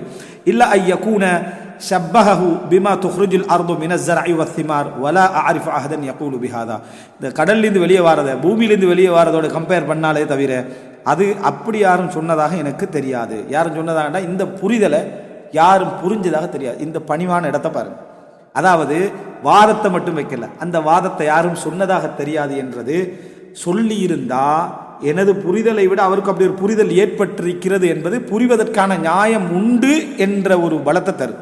நான் புரிஞ்சது மட்டும்தான் எனக்கு புரிய முடியலைன்னா அவர் எப்படி புரிவார் என்ற சிந்தனை இருந்தால் சிக்கல், இது அது ஒரு முக்கியமான ஒரு அம்சம். ரைட். அப்போ எனவே இந்த 2ம் நிற்கலை. ஃபர்ஸ்ட் குர்ஆன் வசனத்துடைய புரிதல் அதல்ல. 4வது இமாம் ஷாஃபி ரஹிமஹுல்லாஹ் கிதாபுல் உம்ல, அவருடைய கிதாபுல் உம்ல சொன்னதாக வருது. அன்ன இப்னு அப்பாஸ் ரலியல்லாஹு அன்ஹு, இப்னு அப்பாஸ் ரலியல்லாஹு அன்ஹு அவர் சொன்னது சுஇல அனில் அம்பர், அவர் அம்பரை பற்றி கேட்கப்படுறார். ஃபகால இன் கான ஃபீ ஷைஉன் ஃபஃபீஹில் ஹும்ஸ், ஏதாவது ஒன்று அதில் இருக்குமாக இருந்தால் 5ல் 1 என்று இப்னு அப்பாஸ் சொன்னதாக வருது. இதுக்கு என்ன பதில் என்றா, இது இப்னு அப்பாஸ் பதில் சொல்லலை. இதில் வந்து இருந்தால் 5ல் 1 சொல்கிறாரு. அந்த வார்த்தையை பார்க்குற டைமில் விளங்குதுன்னா இல்லை, இதுக்கு வாஜிபாக்கிறதுக்கான வழியோ முகாந்தரமோ இல்லை என்று சொல்கிறதா வருது. வலைஸ ஃபீ இராஹத்துல் ஜஸ்ம் பில் ஹுக்கும், இதில் இந்த நூலுடைய ஆசிரியர் சொல்கிறார், இதில் வந்து என்ன அவர் அதை உறுதிப்படுத்தினா எந்த செய்தியும் இல்லை, அதனால் இதை எடுக்க முடியாது அப்படின்றத நம்ம பார்க்கணும். ரைட். அடுத்ததாக வந்து இந்த செய்தி வந்து புகாரிலேயும் வருது. அதாவது இப்னு அப்பாஸ் ரலியல்லாஹு சொன்னதாக புகாரில எப்படி வருது என்ன அந்த வார்த்தை, அதாவது ஷைஉன் தஸரஹுல் பஹர், இது கடல் வெளியே போட்ட உண்டு, கடல் வந்து வெளியே தள்ளிய ஒன்று அப்படின்னு இப்னு அப்பாஸ் என்ன செய்யறாங்க அந்த வார்த்தை சொல்றாங்க. ஷைஉன் தஸரஹுல் பஹர், கடல் வந்து இது வெளியே போட்ட உண்டு அப்படின்னு என்ன செய்கிறாங்க சொல்லி காட்டுறாங்க. இதில் இன்னொரு செய்தி இன்ஷால்லா சொல்கிறேன். ஷைஉன் தஸரஹுல் பஹர், கடல் வெளியே போட்ட உண்டு அப்படின்னு மட்டும் தான் சொல்கிறாங்க. அப்போ அதில் இமாம் புகாரி வந்து என்னல ஜக்காத் இல்லைன்ற அர்த்தத்தில் தான் இமாம் புகாரி அதை என்ன செய்கிறாரு கொண்டு வராரு. பாருங்கள் இந்த வார்த்தை எப்படி வருதுன்னா, அதாவது எப்படி என்ன இப்னு அப்பாஸ் சொல்கிறாங்க, லைசல் அம்பரு பிரிகாஸ், அம்பர் வந்து புதையல் அல்ல, ஹுவ ஷைஉன் தஸரஹுல் பஹர், அது கடல் வெளியே போட்ட உண்டு, கடல் துப்பி விட்ட உண்டு, அவ்வளோதான் சொன்னதான் இமாம் புகாரி என்ன செய்கிறாரு அதாவது கொண்டு வரார். அதான் இஸ்னாதோடு கொண்டு வரல, முஅல்லக்காக கொண்டு வராரு. இது புகாரியில் கடலுடைய ஜக்காத் சம்பந்தமான இது கீழே வரும். ஹசனுல் பஸ்ரியுடைய செய்தியை கொண்டு வராரு. அதாவது நான் சொன்னேன், ஹசன் பஸ்ரி இந்த நிலைப்பாட்டில் இருந்தார், ஜக்காத் இருக்கிற நிலைப்பாட்டில். அதில் கால் ஹசன் ஃபில் அம்பரி வல்லுலுஇ, முத்திலும் அம்பர்லையும் அவர் சொல்கிறாரு அல் ஹும்சு, அதில் வந்து 5 கொடுக்கணும். இன்னமா ஜாலன் நபி ஸல்லல்லாஹு அலைஹி வஸல்லம் ஃபிர் ரிகாஸி அல் ஹும்ஸ, 5 அந்த ரிகாஸில் வந்து புதையெல்லாம் 5 கொடுக்கணும் அப்படி என்று சொல்லி என்ன சொன்னதாக அந்த செய்தியை என்ன செய்கிறார் கொண்டு வர. அப்போ முரண்பாடு ரெண்டையும் இமாம் புகாரி கொண்டு வந்துட்டார். ரைட், அடுத்த பகுதி அதுக்குரிய பதில்களை நம்ம பார்த்துட்டோம். அடுத்ததாக வந்து 5வது பகுதி என்ன, எப்படி ஒப்பிட்டாங்க, அதாவது கடல் நிலத்தில் எப்படி நாங்கள் வந்து பெருமதியான ஆடு மாடு ஒட்டகங்களுக்கு ஜக்காத்து கொடுக்குறோம், அதுபோல் பெருமதியான வேலையை ஜக்காத்து கொடுக்குறோம். கடலில் அதே மாதிரி பெருமதியான வேலைக்கு என்ன செய்யணும், நம்ம ஜக்காத்து கொடுக்கணும். எனவே ரெண்டுக்கு ஈக்குவலான ஒரு சட்டம் என்ன செய்யணும் போகணும்ன்ற மாதிரி சொன்னாங்க. அது பல வகையில் பிழை அப்படின்னு சொல்கிறாரு. ஏன் அப்படி என்று சொன்னால், கடலும் தரையும் வந்து நிலமும் வந்து வித்தியாசப்படுது எல்லா விஷயத்துலையும். உதாரணமாக இஹ்ராம் அணிந்தவர் வந்து வேட்டையாடக்கூடாது, அது கரையில் அதாவது நிலத்தில். ஆனால் கடலை பொறுத்த வரைக்கும் வேட்டை ஆடலாம் அப்படின்னு என்ன செஞ்சு இஸ்லாம் சொல்லி, அப்போ சட்டம் வேறு, ரெண்டுக்கு ஒரே விதமான மதிப்பு கொடுக்கணும்னா வேட்டையாடக்கூடாது சட்டத்தை என்ன செஞ்சிருக்கணும் அங்கே வந்திருக்கு. அப்படி வேட்டை ஆடினால் என்ன அதுக்கான தண்ட பரிகாரமெல்லாம் இஸ்லாம் சொல்லி இருக்கிறத நம்ம பார்க்குறோம். அதே போல் இறந்தவைகள், கடலில் இறந்தவைகள் வந்து ஹலால், தரையில் இறந்தவைகள் வந்து என்னது ஹராம். அதுபோல் என்னது தரையில் இருக்கக்கூடிய பிராணிகளை அறுக்கணும், கடலில் இருக்கக்கூடிய பிராணிகளை ஜக்காத் இல்லை. ஜக்காத்தண்டா பொருளாதார கடமை, தால் அரபுல ஜக்காத்னா அறுக்கிறது, விளங்கிட்டா, ஜக்காத் இல்லை அதில், விளங்கிட்டா, அதில் ஜக்காத் இல்லை. அதே போல் தண்ணீர் எடுத்துக்கொண்டீங்கன்னு சொன்னால் ஹுவ தஹூரு மாஹு வல் ஹில்லு மைத்தது, அதில் இருக்கக்கூடிய தண்ணீர் சுத்தமானது. அது எந்த நிலைமையில் இருந்தாலும் கடல் தண்ணி என்ன சுத்தம், ஆனால் நிலத்தில் அப்படி இல்லை, அசுத்தமானது வரைக்கும் எல்லாமே இருக்கிறத நம்ம பார்க்குறோம். எனவே இந்த ஒப்பீடு வந்து பிழையான ஒரு ஒப்பீடு. 6வது வாதமாக, இப்போ அடுத்ததெல்லாம் வாதங்கள் தான் என்ன அப்படின்னு சொன்னால், இது வந்து நிலத்திலிருந்து வரக்கூடிய கனிமம் பொறி, தங்கம் வெள்ளி போன்ற கனிமங்கள் எடுக்கப்படுது, அது போன்ற ஒரு அம்சம் தான் இதுவும். எனவே அதில் ஜக்காத் உண்டு அப்படின்னு சொல்கிறாங்க. இது பிழையானது. ஏனெண்டா எடுக்கப்படுதல் என்ற ஒரு அம்சத்தோடு இது எந்த வகையிலும் கடலில் எடுக்கப்படுறதை என்ன செய்யலாது, ஒப்பிட முடியாது. அம்பர் வந்து சும்மா என்ன செஞ்சது, கடல் வெளியே தள்ளி வருவது, யார் பேர்த்து திமிங்களது பிச்சை எடுக்கலாது. ஏன்னா அது வந்து இயற்கையோடு என்ன செய்யணும், அது வந்து ஒரு பொறிமுறையை தாண்டணும். அதுக்கு பின்னால் தான் அந்த நிலைமைக்கு அதை என்ன செய்யும் வரும். அப்போது அதை போய்த்து திடீர்னு எடுக்கல, சும்முள்ளமான பிரிச்சதுக்காக வேண்டி அது வரப்போகிறதில்ல. கஸ்தூரிமானா கஸ்தூரிமானுக்கு ஒரு இடம் டைம் ஒன்று இருக்குது, அந்த டைமில் போய் அதை எடுத்தா தான் உங்களுக்கு கஸ்தூரி, விளங்கிட்டா, இல்லைன்னா அது என்னது ஒன்றுமே பிரயோசனம் இல்லாத ஒரு சப்ஜெக்டாக மாறிடும். எனவே அது இயற்கையோடு அது நடக்கிற தானாக வெளியே வருகிற நேரத்தில் தான் நீங்கள் அதை எடுக்கலாம், அதை அதோட ஒப்பிடையலாது. இது சில விஷயங்கள் வந்து அறிஞருடைய கருத்து, அதோட நம்மளுடைய என்ன ஒரு புரிதலும் சேர்ந்திருக்கும். அடுத்தது என்ன அப்படின்னு சொன்னால், ஒப்புறதா நீங்கள் எதுக்கு ஒப்பிடலாம்னு சொன்னால், நிலத்தில் கிடைக்கிற இஞ்சிக்கும் அதே போல் மலையில் முளைக்கிற காளானுக்கு தான் என்ன செய்யலாம், இது ஒப்பிடலாம். ஏனெண்டா அது சாதாரணமாக நிலத்தில் எடுத்துட்டோம்னா என்ன கீழே இஞ்சிருக்கு, இது நீங்கள் பெரிய தோண்டி என்னது ஒரு இந்த பத்தல் தோன்ற மாதிரி நிலங்களை தோண்டி இது மாதிரி எடுக்க வேண்டிய ஒரு நிலைமையோடு இல்லை. அதனால் இது அதோட என்ன செய்யலாது, ஒப்பிட்டா இந்த நிலைமையில தான் நீங்கள் என்ன செய்யணும், ஒப்பிட வேண்டும் அப்படின்ற. அப்போ ஜக்காத் என்னது இல்லை. அதுபோல் 7வது அம்சம் என்ன அப்படின்னு சொன்னால், இதெல்லாம் அவங்க வச்ச வாதங்களுக்கான பதில்கள். அடுத்தது என்ன அப்படின்னு சொன்னால், இப்போ அதாவது